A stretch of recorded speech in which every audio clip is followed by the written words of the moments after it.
The New Jersey Administrative Code 5.10-3.3 states that no person shall manufacture, sell, install or use electrical equipment and materials that have not been tested and listed for their intended usage by an approved nationally recognized testing laboratory, such as Underwriters Laboratories Incorporated.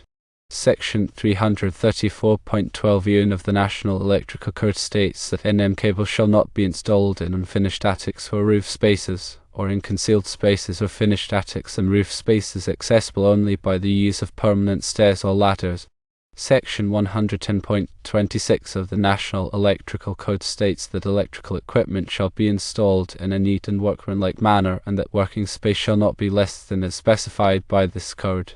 New Jersey Administrative Code 5.10-2.1 states that all installations of electric wiring and equipment, whether of a temporary or permanent nature, shall be made in accordance with the National Electrical Code, National Fire Protection Association 70, including annexes, as published by the National Fire Protection Association, Quincy, Massachusetts, with such amendments, additions, and deletions as set forth in this subchapter.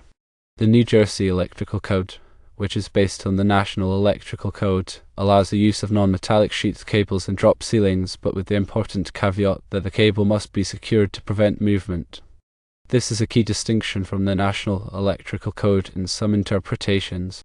The code also mandates that all electrical equipment and materials used within the state of New Jersey must be listed and approved by a nationally recognized testing laboratory, such as Underwriters Laboratories Incorporated. The National Electrical Code serves as a foundational standard and is adopted across all 50 states. It represents a minimum safety standard, allowing states and local jurisdictions the flexibility to implement additional safety requirements through amendments. The New Jersey Electrical Code effectively represents the National Electrical Code, incorporating specific amendments, additions, and deletions as delineated in the New Jersey Administrative Code. The National Electrical Code contains provisions that restrict the installation of non-metallic sheath cables in certain locations. Specifically, non-metallic sheathed cables cannot be installed in unfinished attics or roof spaces, or in concealed spaces of finished attics and roof spaces that are accessible only by permanent stairs or ladders. The National Electrical Code also mandates that electrical equipment be installed in a neat and workmanlike manner. A crucial aspect of this requirement is providing adequate working space around the equipment to ensure safe operation and maintenance. While the New Jersey Electrical Code permits the installation of NM cables and drop ceilings, it mandates that these cables be properly secured to prevent movement.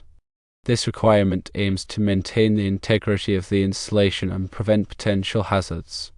It's important to note that while New Jersey might not strictly adhere to all National Electrical Code requirements regarding specific working space clearances, the overarching principle of providing adequate working space for safe and efficient operation remains in effect. The requirement for a neat and workmanlike installation, as stipulated by the National Electrical Code, inherently implies the provision of sufficient working space. Firstly, regarding the installation of non-metallic sheath cables, the New Jersey Electrical Code adopts the National Electrical Code with certain modifications. While the National Electrical Code restricts the use of NM cables in specific concealed spaces like unfinished attics, New Jersey permits their use in drop ceilings, provided they are properly secured. This deviation acknowledges the practical considerations and prevalent construction practices within the state. Secondly, concerning working space around electrical equipment, the New Jersey Electrical Code largely aligns with the National Electrical Code's emphasis on safe and accessible installations. Although there might be nuanced interpretations or local amendments, the fundamental requirement for providing adequate working space remains paramount.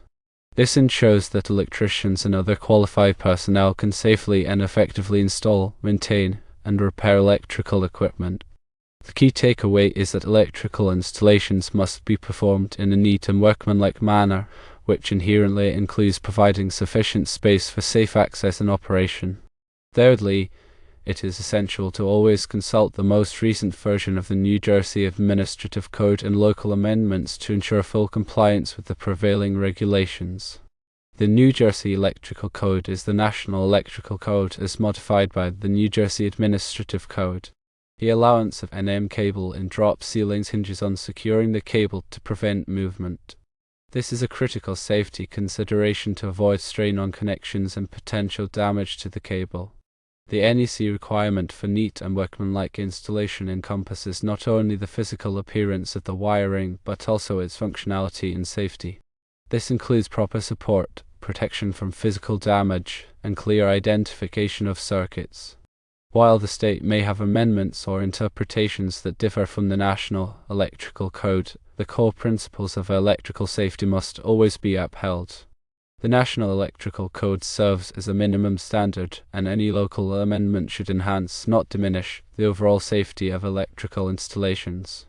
The New Jersey Administrative Code outlines the specific amendments, additions, and deletions to the National Electrical Code that are adopted in the state. It is crucial to consult this document to understand the precise requirements for electrical installations in New Jersey. When installing NM cable in drop ceilings, ensure that the cable is supported at appropriate intervals and secured in a manner that prevents it from being easily dislodged or damaged. The method of securing the cable should be appropriate for the type of ceiling and the weight of the cable. In addition to securing the cable, consider using cable ties or other means to bundle the cables together and keep them neatly organized. This will improve the overall appearance of the installation and make it easier to trace circuits in the future. When working with electrical equipment, always de-energize the circuit before starting any work. Use appropriate personal protective equipment, such as gloves and safety glasses, to protect yourself from electrical hazards. If you are unsure about any aspect of an electrical installation, consult with a qualified electrical inspector or engineer. They can provide guidance and ensure that the installation meets all applicable codes and standards. It is the responsibility of the electrician to stay informed about the latest changes to the National Electrical Code and the New Jersey Administrative Code. Regularly attend training courses and seminars to update your knowledge and skills. The New Jersey Electrical Code adopts the National Electrical Code with amendments, and these amendments can change over time. Staying up to date on these changes is essential for ensuring compliance and safety. The allowance of NM cable in drop ceilings, subject to the requirement that the cable is secured to prevent movement, is a key difference between the National Electrical Code and the New Jersey Electrical Code. This difference reflects the specific needs and circumstances of the state.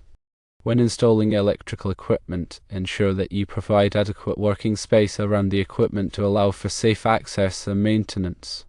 The National Electrical Code specifies the minimum required working space, and these requirements should be followed unless there are specific exceptions in the New Jersey Administrative Code.